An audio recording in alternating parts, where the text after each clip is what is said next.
আজকে আমরা বানাবো শীতের সবজি দিয়ে শুটকি মাছের চচ্চড়ি। তার জন্য নিয়েছি পেঁয়াজ কলি, রসুন কুচি, পেঁয়াজ কুচি, বেগুন, শিম, আলু এবং কচি কচি কফির ডাঁটা। শুটকি মাছটা আমি গরম জলে ভিজিয়ে রেখেছি আর নিয়েছি কাঁচা লঙ্কা বাটা, রসুন বাটা। এবার আমি কফির ডাঁটাগুলো একটু ভাপ দিয়ে নামিয়ে নেব।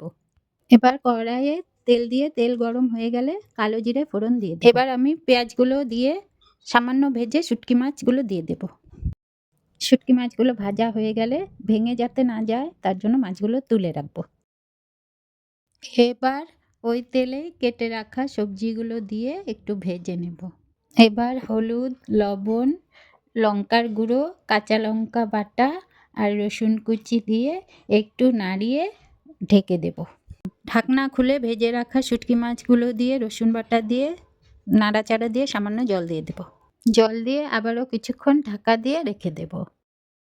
ঢাকা খুলে ধনেপাতা কুচি ছড়িয়ে দিয়ে নামিয়ে নিলে রেডি আমাদের শীতের সবজি দিয়ে শুটকি মাছের চচ্চড়ি।